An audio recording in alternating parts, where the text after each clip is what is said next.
Hola, ¿qué tal? Bienvenidos a La Pepa. Este es un programa que, como siempre ustedes saben, es una alianza entre Canal Capital y lasillavacía.com. Acá buscamos explicar en profundidad los temas que son de interés para usted. Hoy vamos a hablar de un tema un poco técnico, pero que definitivamente le importa a todos los bogotanos, que es del Plan de Ordenamiento Territorial, o como se conoce normalmente en las noticias, el POT. Este plan de ordenamiento es un plan a largo plazo que define las políticas, a grosso modo, del uso del suelo de Bogotá en los próximos 12 años y que en la actual administración del alcalde Enrique Peñalosa ya se está trabajando. El POT que está vigente en Bogotá es el decreto 190 del 2004, que reúne medidas diseñadas en el primer POT, que también hizo el alcalde Enrique Peñalosa, con modificaciones del alcalde Antanas Mocus. El POT define tanto en los espacios urbanos como rurales de la ciudad tres cosas: la estructura ecológica, que son las áreas protegidas, reservas forestales y demás espacios de especial protección ambiental. También define la estructura funcional y de servicios. Estos son las vías, los sistemas de transporte y espacio público, etc. Y por último, la estructura socioeconómica y espacial. Esto define los espacios donde habrá vivienda, por ejemplo, comercio, industria, entre muchas otras cosas. Y para entender la pepa de este asunto tan importante para ustedes, pues definirá nada más y nada menos que la política del uso del suelo de los próximos 12 años, tenemos a dos expertos en urbanismo y que además han trabajado en el anterior POT y en este muy de cerca y haciendo control. Ellos son María Mercedes Jaramillo, ella es arquitecta de la Universidad de los Andes, magíster en urbanismo y en la actualidad es gerente de desarrollo urbano sostenible de Pro Bogotá. También tenemos a José Salazar, él también es arquitecto, también de la Universidad de los Andes, es magíster en ordenamiento territorial, Premio Nacional de Arquitectura y hoy en día es profesor de la Universidad Nacional y hace consultoría en estos temas. Bienvenidos los dos. Muchas gracias. Gracias por aceptar la invitación. Muchas gracias a Bueno, ustedes. estos dos súper expertos, vamos a ver qué es lo que saben, qué saben los que saben.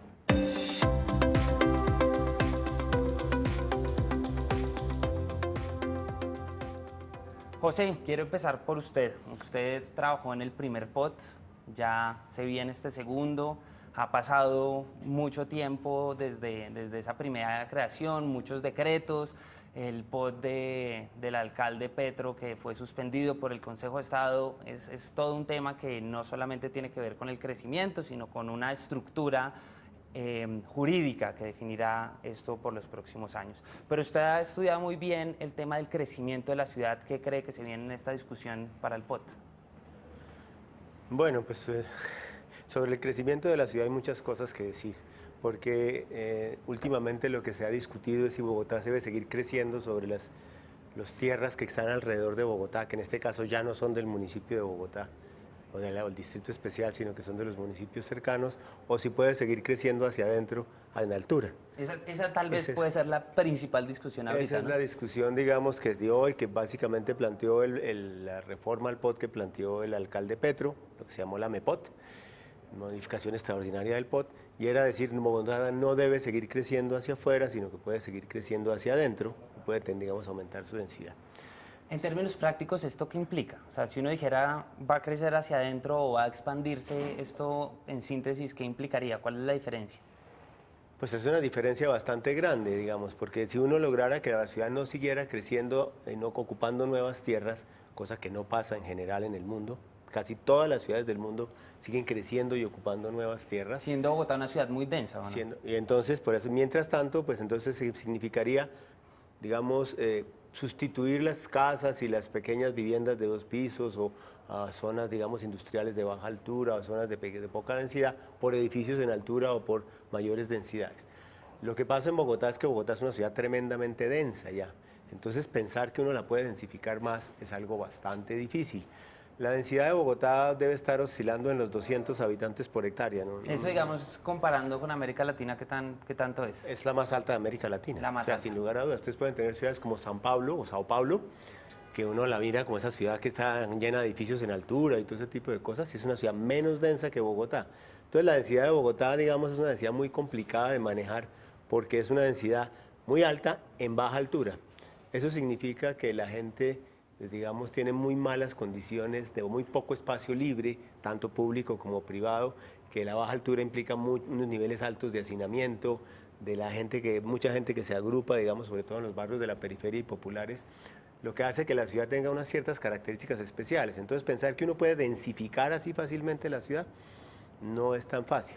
Entonces esa discusión que usted plantea, que va a ser muy fuerte seguramente, va a ser entre el modelo de crecimiento en altura o en expansión. Pero María Mercedes, usted también venía con una tesis muy particular, porque esto no solamente plantea retos en el modelo, digamos, como lo decía José, de estructurar una ciudad y planificarla, sino en términos jurídicos. Mal que bien vemos cómo este POT ha generado cierta inestabilidad jurídica para mucha gente.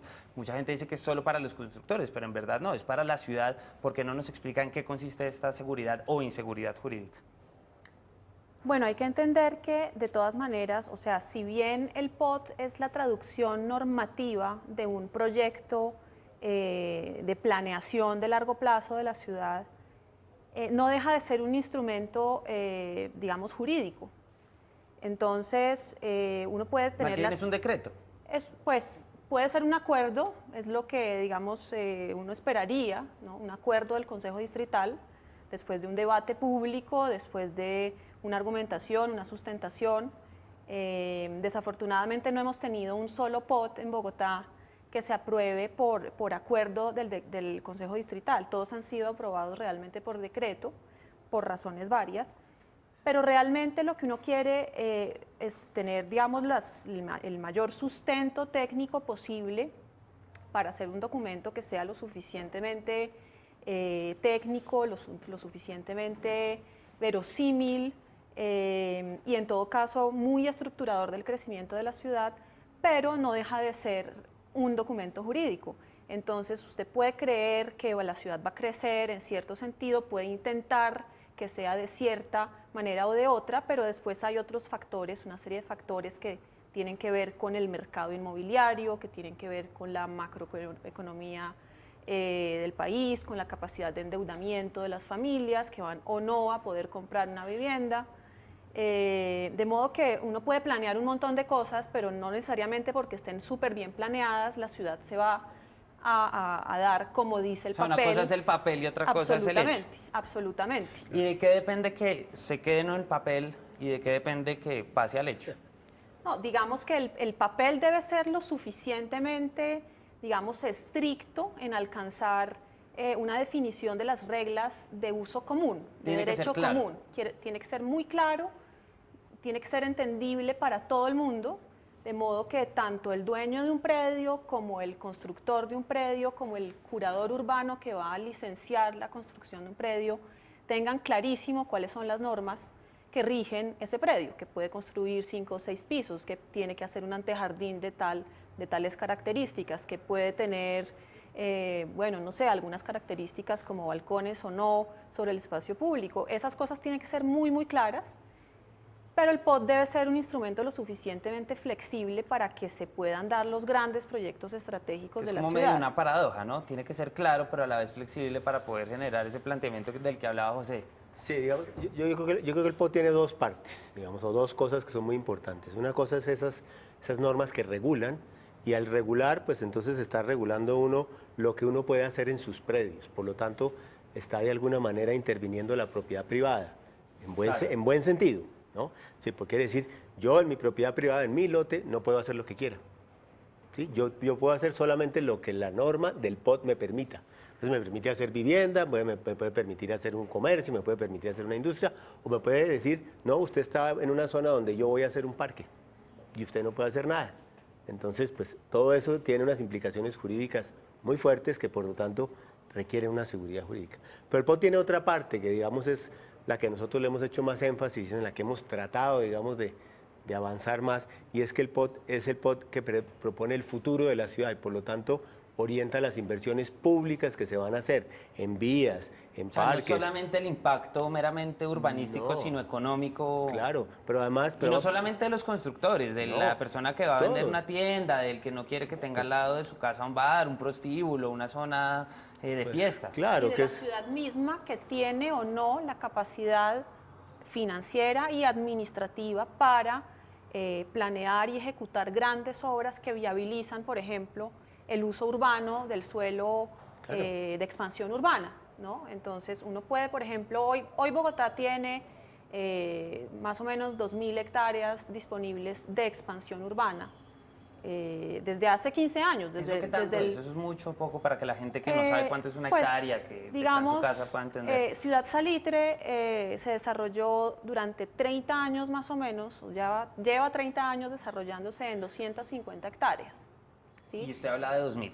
Exactamente. O sea, es más o menos son- 10, 9 veces. en Ciudad realidad son Salitre. 1.800 porque la ciudad, bueno, ha ido ajustando, digamos, su crecimiento en relación con el POT anterior, pero, o sea, el vigente, pero pues realmente Bogotá todavía tiene un margen de maniobra en esas 2.000 hectáreas, pero por ejemplo, en 15 años no ha podido priorizar la construcción de redes de acueducto, de alcantarillado, de alumbrado público, de vías, de transporte público para habilitar el uso urbano de ese suelo que hoy se considera de expansión. Entonces, digamos, uno podría habilitar 5.000 hectáreas que tiene Bogotá en el norte, contando la zona rural, la reserva Van der Hamen y demás, pero eso no significa de ninguna manera que la ciudad vaya a ser capaz, en la vigencia del próximo POT, de llevar las infraestructuras necesarias para que esos predios puedan desarrollarse. Claro, una cosa es decir, acá se va, o sea, ya lo hablábamos, son 3 ejes, ¿no? Una cosa es decir, bueno, acá se pueden construir 50 pisos, pero otra cosa es, vamos a construir el metro, vamos a construir Transmilenio, José. Sí, digamos que esa obra pública y todo eso que hay que hacer, pues puede tomar muchísimas decisiones, o sea, de diferentes tipos. La ciudad puede orientarse a crecer hacia el norte o hacia el sur, o a no crecer, y entonces si no hay que crecer, pues hay que preparar las infraestructuras, las vías, los parques y todo de esa zona que se va a densificar, porque si tú tenías un antiguo barrio cualquiera, vamos a poner cualquier barrio, Chicó, para hacer el más fácil que todo el mundo lo conoce, entonces ese barrio era con unas viviendas de 2 pisos, en que había 20 viviendas por hectárea, y hoy el día hay 150 viviendas por hectárea, o 100, es decir, se multiplicó la población por 10 o por 15. Entonces, pues esa multiplicación de personas exige pues más vías, porque hay que tener más automóviles, tiene más teléfonos, tiene más agua que necesita, entonces necesita más alcantarillado, necesita más parques, porque va a haber más niños, porque va a haber más gente que los utilice, etcétera, etcétera. Entonces, cuando uno cambia simplemente la norma, pues básicamente lo que hace es congestionar ese pedazo de ciudad, como está hoy en día. Claro, ¿cuánto se espera? Digamos, hay todo un debate de cuánto va a crecer Bogotá, que creo que es una pregunta que no es menor. ¿Cuánto se espera más o menos y cuál es la fuente para saber cuánto va a crecer Bogotá? Bueno, la Secretaría de Planeación del Distrito ha venido haciendo ese ejercicio de proyección demográfica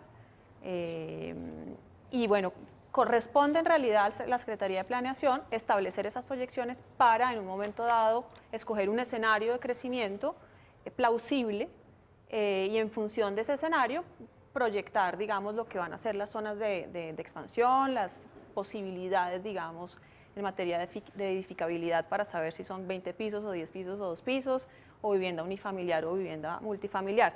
No quisiera yo, digamos, responder por el ejercicio de la Secretaría de Planeación del Distrito, quien es responsable de hacer esos cálculos. Ok.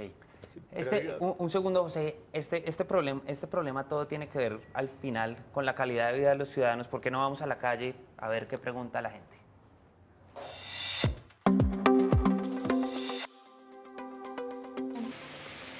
Bueno, yo tengo una pregunta.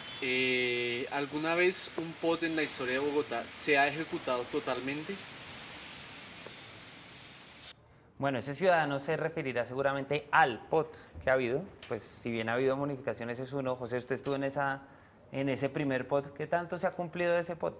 Claro, digamos que solo ha habido un POT, entonces, Exacto. pues eso también quiere decir que la historia es relativamente corta. Bueno, pero Hay digamos, ¿qué planes lecciones anteriores. aprendidas uno puede sacar Pero claro, de ese primero? uno lo primero que hace, si hace una evaluación de lo que el POT proponía y lo que realmente se ejecutó, es muy poco.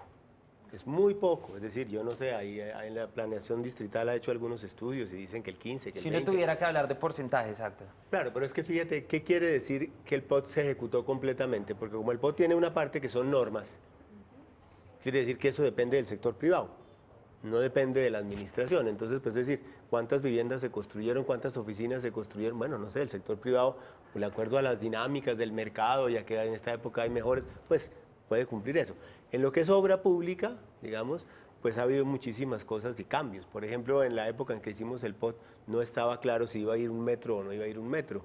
Y entonces el POT está mucho más basado en el Transmilenio con todas sus troncales, que se supondría que para esta época ya estarían todas terminadas, lo que en ese bloque el POT propuso. Claro. Y como vemos, pues está, eso ya lo sabe Y toda la todavía ciudadanía. seguimos mal que bien el Mal debate que del bien con el- metro y con seguimos el con muchos 20%. debates, María Mercedes. Sin embargo, el POT que tenemos habla bien de una primera línea de metro ¿Sí?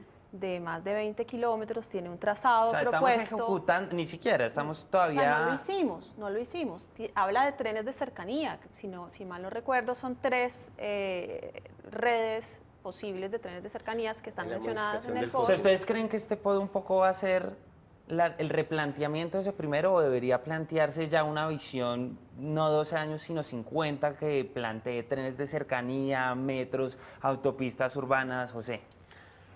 Pues mira, Siendo muy realista, teniendo en cuenta Sí, que sí, esto sí. es una cosa jurídica que tiene que pasar por el Consejo, ya hablamos de los actores. Pero... lo primero que uno tiene que es que, digamos, aprender las lecciones, como tú dices, de lo que pasó con el POT. Se propusieron muchas cosas y estaban poco pensadas en términos de cómo se iban a ejecutar cada una de las cosas. Entonces, hoy en día nosotros ya somos mucho más prudentes en decir lo que uno plantea tiene que ser una cosa que sea viable de ejecutar, que tenga un ¿Y por qué tiempo esa más prudencia. prudencia? Digamos, porque tal vez el POT es como dicen con la Unión Europea, que hay que andarla a 2 velocidades.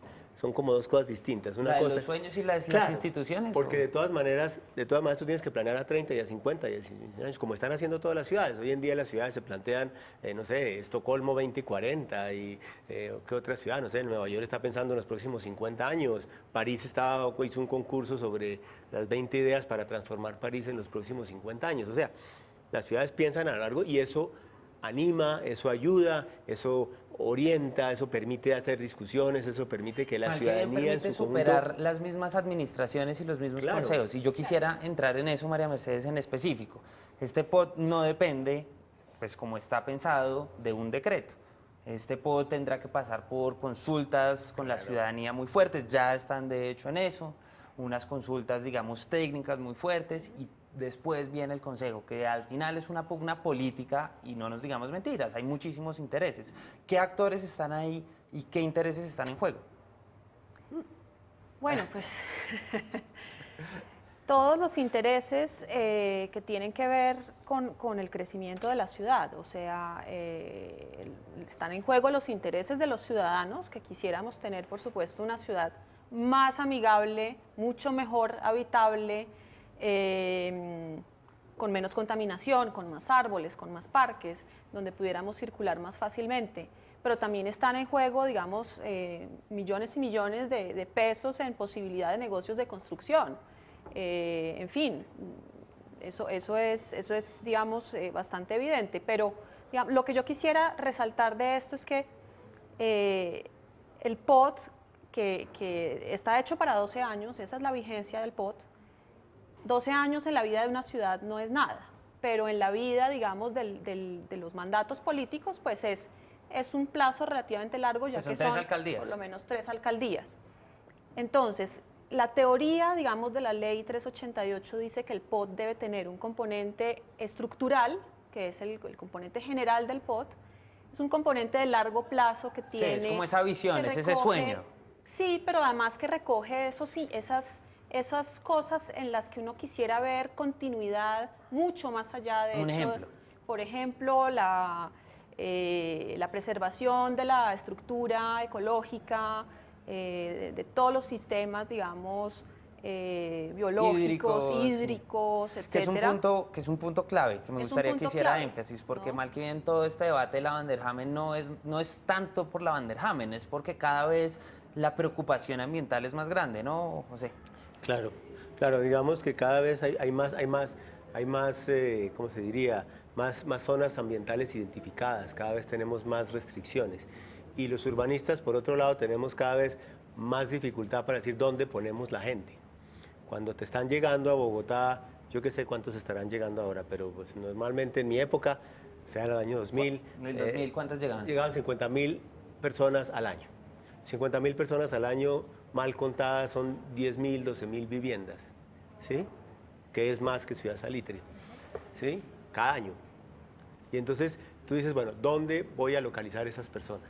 Claro, y también es pensar no Entonces- solo dónde, entonces, sino claro, con qué calidad claro, de vida. que es con un qué poco lo que calidad decía de María vida, Mercedes. claro. Entonces te dicen, bueno, no, aquí no se puede, y aquí tampoco, y aquí tampoco. Entonces es una pelea muy difícil. Pensar que todas esas familias yo las voy a poder localizar en nuevos edificios en altura, eso es una cosa que no es ¿Cuál es no el reto viable. medioambiental más grande que tiene hoy Bogotá? No sé si hay uno solo, pero sin duda hay un tema que es, digamos, innegable. Las semanas anteriores nos lo demuestran, que es la perspectiva del cambio climático, que pone a Bogotá en una situación cada vez más vulnerable en relación con su relación con el agua, y en particular con el agua lluvia. Tiene muy poquito espacio disponible Bogotá hoy para evacuar el agua lluvia, por eso nos inundamos cada vez que cae un aguacero. O sea, se inundan las vías, es difícil caños, que en circular, realidad los son caños, ríos, etcétera. sí. Y esa problemática, en cuanto la ciudad vaya densificándose más y más, se van impermeabilizando los suelos y tiende a ser peor. Entonces, sin duda es una responsabilidad importante de la administración actual darle espacio al agua y al paisaje para existir en la ciudad. Además de eso, depende que los ciudadanos seamos más felices, podamos respirar mejor aire y bueno, eso es, creo. Bueno, a ustedes dos los invito a que me ayuden a llegar a la pepa de este asunto para que los bogotanos entiendan cuál es y qué discusión es la que se viene. Vamos con la pepa del asunto.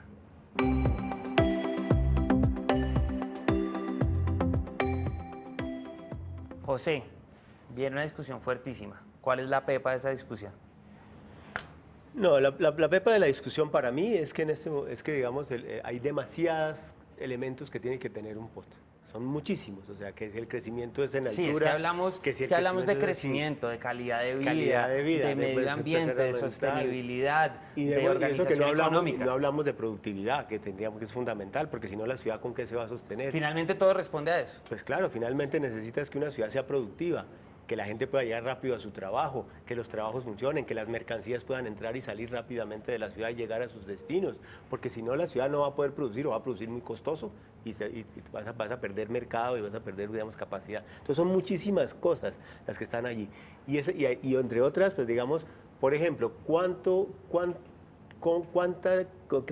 ¿qué capacidad tiene la ciudadanía? ¿Qué está dispuesta la ciudadanía de hoy a sacrificar para el futuro? Esa es una pregunta que uno le hace a los ciudadanos. Porque conservar lo ambiental vale mucho dinero. ¿Sí? Eso no es simplemente decir es que esto lo conservamos. No, ahí está la reserva Vanderhamen. Hacerla vale mucho dinero. ¿Cuánto los bogotanos están dispuestos a sacrificar de lo presente para ese futuro que se viene? Eso es una pregunta para la sociedad y es una pregunta que el POT se tiene que preguntar. Y al preguntarse ese tipo de cosas, pues la pregunta tiene que ser, esto es una cosa de todos, esto no es una cosa de una administración y una persona y unos expertos que digan cómo es que hay que hacer la cosa, sino si todos estamos dispuestos a hacer eso. Qué mejor que conservar las cosas, pero ¿cuánto estamos dispuestos a sacrificar? María Mercedes, la pepa del asunto. La pepa es que yo creo que necesitamos tener una dosis de pragmatismo en los meses que vienen para hacer un documento POT que sea realmente muy claro, muy conciso, que trate realmente de resolver los grandes problemas, digamos, las grandes cosas, pero que deje mucho margen de maniobra para que la ciudad pueda crecer de la mejor manera, reglamentando únicamente lo necesario y de una manera absolutamente estricta, para que no se preste, digamos, a libre interpretación. Pero María Mercedes, ese pragmatismo podría ir un poquito en contra del sueño, ¿o no? ¿O es No lo que va a creo. permitir? Es que el sueño de 8 millones de habitantes que tiene Bogotá, de todas maneras, nunca va a estar recogido en un documento POT. Esto es una ruta. ¿Sí? Esto es una hoja de ruta, es unas reglas de juego que deben ser claras, concisas para todos, lo que no nos impide nunca soñar en la ciudad que queremos, Bueno. más allá de la vigencia del POT. María Mercedes y José, muchas gracias por ayudarnos a meterle pepa a este programa, meterle pepa a este asunto que definirá las políticas públicas de esta ciudad hace años, los dos expertos de la Red Cachaca en la silla vacía. A ustedes muchas gracias por ver este programa. La pepa es un programa, bien lo decíamos, de Canal Capital y lasillavacía.com. Si quieren escribirnos a nuestras redes, @lasillavacía y @Canal Capital con el hashtag La Pepa o el numeral La Pepa, pues cuéntenos qué les gustaría que en otro capítulo le echáramos pepa. Hasta la próxima.